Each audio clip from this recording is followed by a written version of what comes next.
Hey everyone, today I'm going to walk you through how I build an InZOI, especially if you're just getting started or feeling a little stuck with the current tools we have. I'm definitely not an expert, but I do have some building experience from other games, and I hope a few of these tips can help you out. If you're familiar with The Sims, a lot of the features will feel similar, like switching between wall heights, using page up to change floors, and pressing G to toggle the grid on and off. You can also use Alt to move objects more freely, though there are still some limitations and hitboxes to be aware of. I always start by finding reference photos from usually Pinterest or real estate websites. Exterior shots that show both the front and side of the house are super helpful. I'll show you a few references I've used before. For example, these ones don't work so well in InZOI right now because of the current limitations. These, on the other hand, are references I have used. They're much simpler and translate well into InZOI's current build mode. Super doable and a great place to start. I usually start with the front of the house and then shape out the back and work my way up from there. If you're unsure how to lay out the interior, just think about how it would work in real life. Place rooms with windows where you'd want natural light and leave enough space for hallways and furniture. If you feel your house is flat, add bump outs, small sections that stick out from the main structure to break up the boxy look and give your roof more shape and dimension. I usually position the build more toward the center of the lot so there's room for plants and landscaping around it.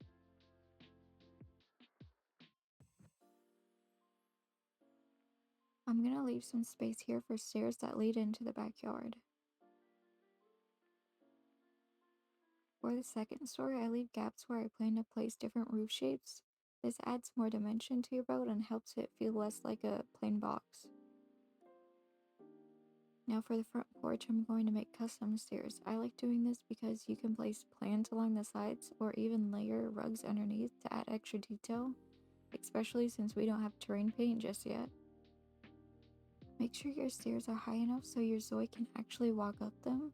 If you look closely, the door is floating right now. To fix that, just raise up the elevation slightly so the door and floor are on the same level.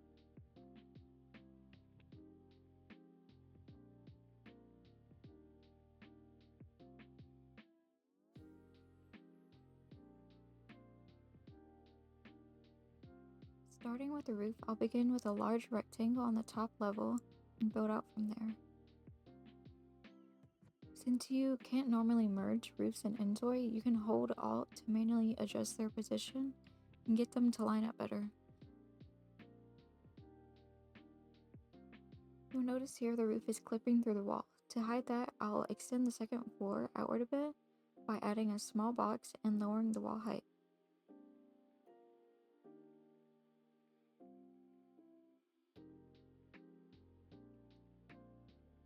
Now that we got that in place, I'm going to add a chimney, but it looks a little awkward right now, so I'll delete the roof above the small box and extend the new roof to make the shape feel more natural.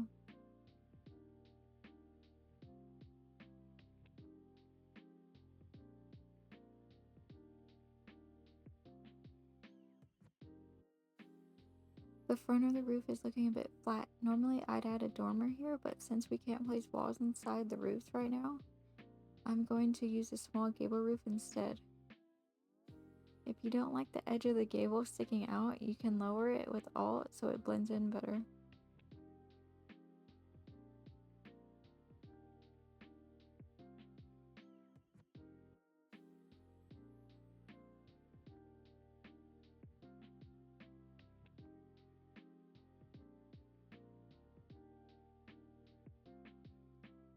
Since this roof is a bit smaller than the one next to it, it looks a bit off, so I'm going to combine the two roof pieces and adjust them to create more seamless look at the top.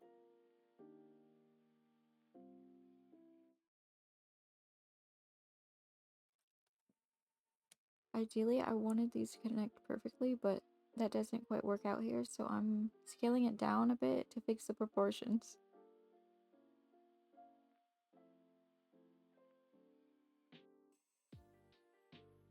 For trickier sections like this one, I recommend using two half gable roofs with a full gable roof in the center.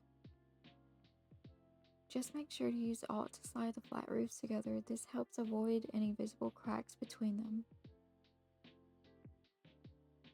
If your build has a gap in the roof, like this one, just press Alt and nudge the pieces until they match up cleanly.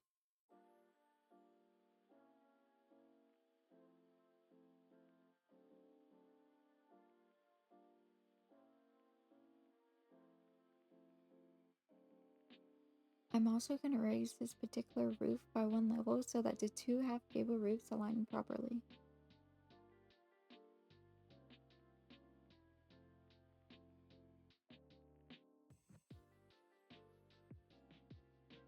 To add more dimension to the side of the build, I'm placing another gable roof, which breaks up the flatness and adds detail to the overall shape.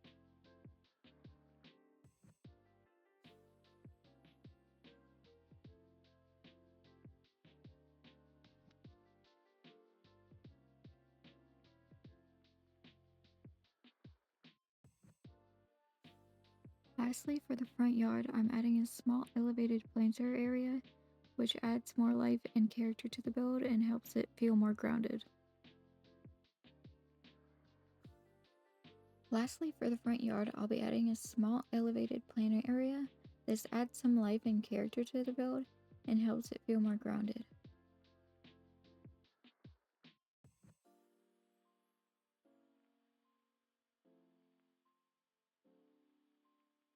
What I usually do is pair materials that contrast nicely. Like if I'm using wood for the main walls, I can mix in some kind of stone or brick. It helps ground the build and keeps everything from looking too flat. For the walls, you can do whatever you want, but for this build, I'm going to keep these wood looking panels and flip them upside down so the shadow falls downward.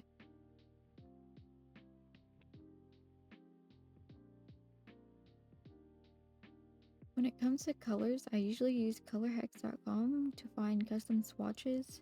I'll drop a link in the description if you want to check that out.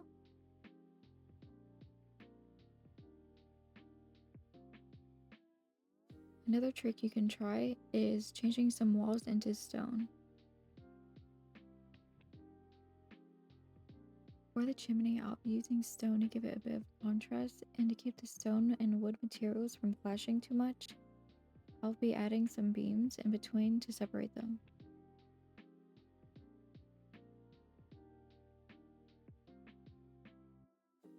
When it comes to the roof, you can go with whatever style feels right for your build. Just test things out and see what clicks.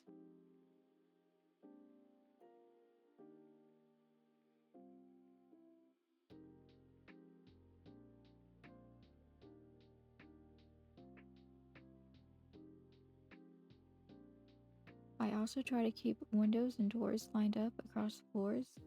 It creates a cleaner, more realistic look.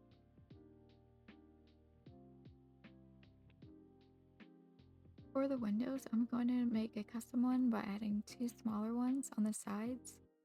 It gives it a bit more detail and makes it feel a little bigger.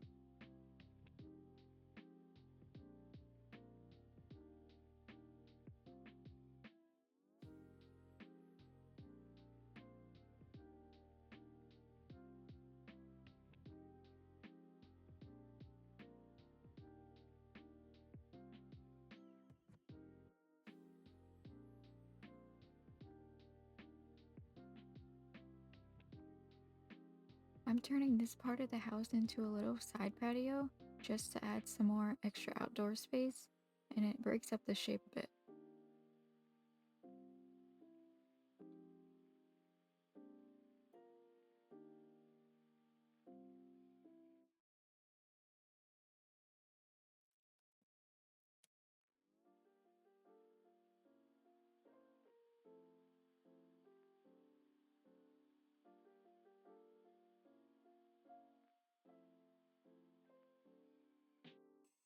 To create more of a driveway look, since we don't have terrain paint yet, I'm going to use rugs and alt key them into the custom stairs. You won't be able to do this with regular stairs because of the hitbox, so keep that in mind.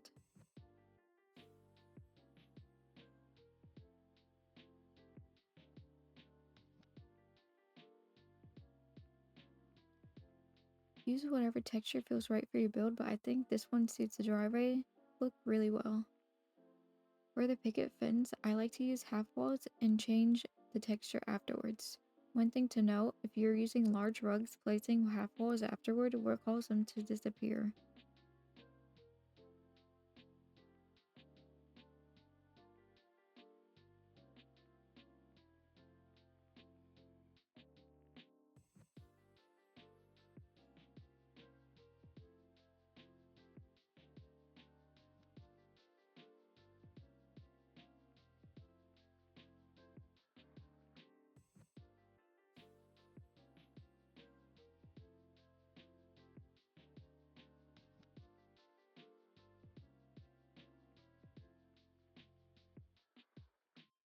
I also place a few trees around the house to give a more natural feel. I usually scatter them around a lot to help the whole space blend in with the environment. Now for the terrain and plants, I love using the potted selection to make to match the greenery. It can get a bit pricey, so keep that in mind if you're on a budget.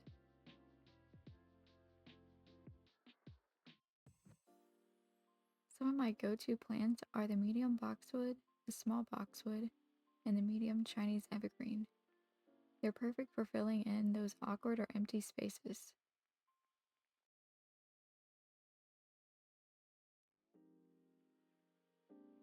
To give the front garden a bit more life, I'm going to outline some rocks to mark where I'll place the plants.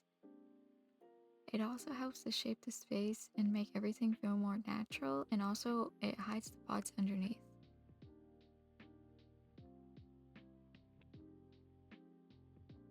Anyway, that should be it for this build. Let me know if you like this video or if you would like to see more like this one. If there's any building tips I didn't mention, drop them in the comments. I'd love to hear what you've discovered too. And if you're more into decorating than starting from scratch, I also share my own shell builds, which you can use.